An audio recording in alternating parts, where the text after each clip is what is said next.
Chicken বনাম local chicken এয়া 2 চামুচ সৰিয়হৰ তেল দিছো তেলখিনি গৰম হয় মানে আপোনালোকক দেখাও মই আজি পিপলি দি বনাম এয়া পিপলি পান গছৰ ফুলটো শুকাই গলে এটো খাব লাগে গুড়া কৰি খুব ভাল লাগে এয়া মই সব পিয়াজ দিলো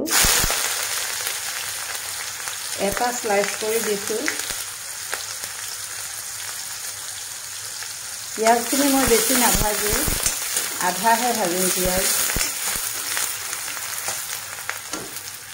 ইয়াতে মই তেজপাতটো দুটা দি দিছো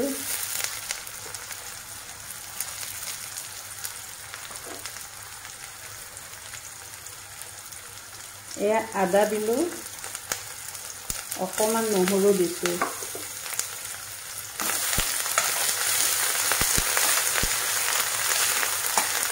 মছলা বেছি একটু নিদিওঁ হালধি দিছো 1 চামুচ জিৰা পাউডাৰ অকমান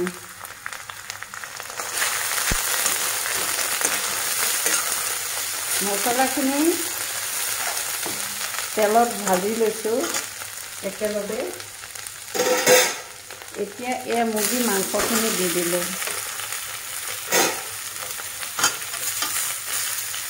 এখিনি মাংসখিনি ইয়াত অলপ মজাব লাগিব পিপলি আৰু জালুক যেহেতু দিন জালুকু জ্বলা হয় কেঁচা জলকীয়া দুটামান মই কাটি ওপৰত দিম কেঁচা জলকীয়া দিলেও এটা সোৱাদ আহে ক্যালসিয়াম থাকে কেঁচা জলকীয়া আমি খাব লাগে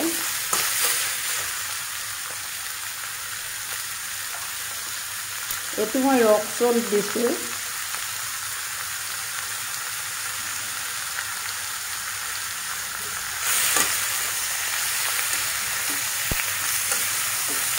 অলপ সময় এনেকৈ ভাজিব লাগিব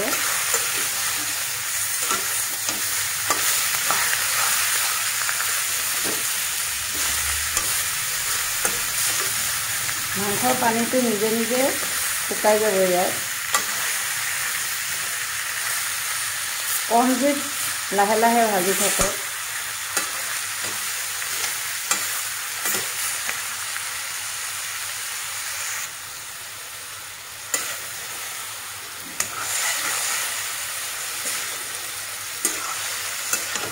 ইয়াতে এতিয়া কেঁচা জলকীয়া দুটা কাটি দিম মই এয়া কেঁচা জলকীয়া দিলো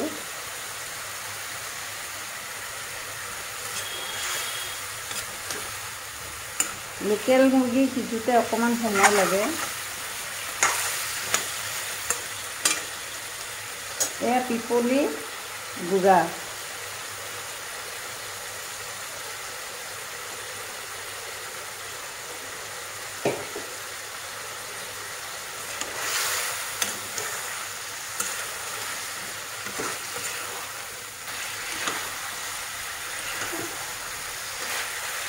অলপ সময় এনেকৈ ভাজিব লাগিব কম জুইত এইখিনিয়ে মজি গৈছে পানীটো ওলাই নিজে শুকাইছে এতিয়া ইয়াতে মই আলু দি যেহেতু বনাম জোল কৰিম মই আলু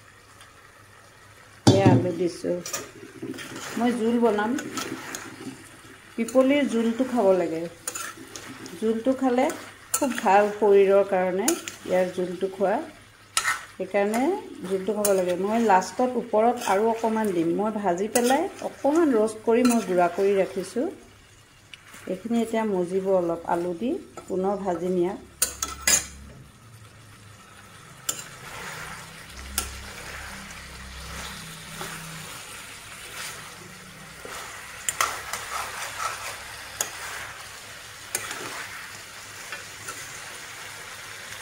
অলপ ভাজি লম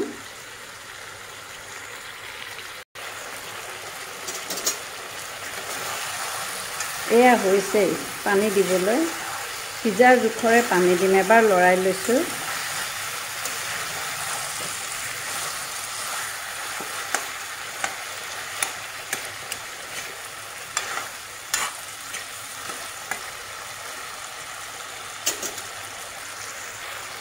এয়া পানী দিছোঁ, পকাই উতলিব, সিজিব, 30 মিনিট লাগিব হওঁতে। অলপ একবাৰ লৰাই দিব লাগিব। এয়া উতলি আছে, এবাৰ আকৌ লৰাই দিছোঁ মাজত, পানী শুকাই আহিছে, মাংসখিনিও ভালকৈ সিজিছে আৰু অকণমান আলুটো লাগে, আৰু অলপ দেৰি হ'ব দিওঁ।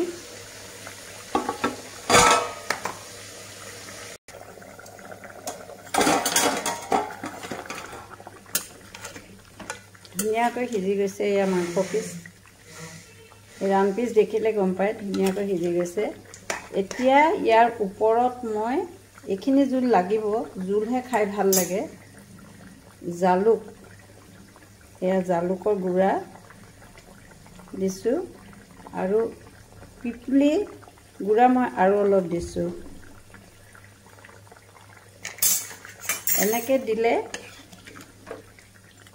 সোৱাদো ভাল আৰু গোন্ধটোও ভালকৈ লাগে। এয়া হৈ গৈছে।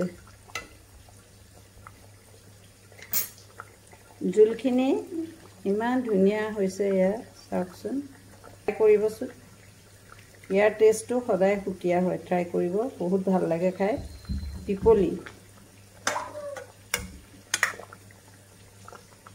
পিপলি দি মই চিকেন কাৰী বনাইছোঁ, ভাল। কাহ চৰ্দি জ্বৰৰ কাৰণে বিৰাট ভাল, খাব পাৰে সকলোৱে, ডাঙৰ সৰু, ট্ৰাই কৰিবচোন। লোকেল মুৰ্গী পিপলি আৰু জালুক দি বনাইছোঁ।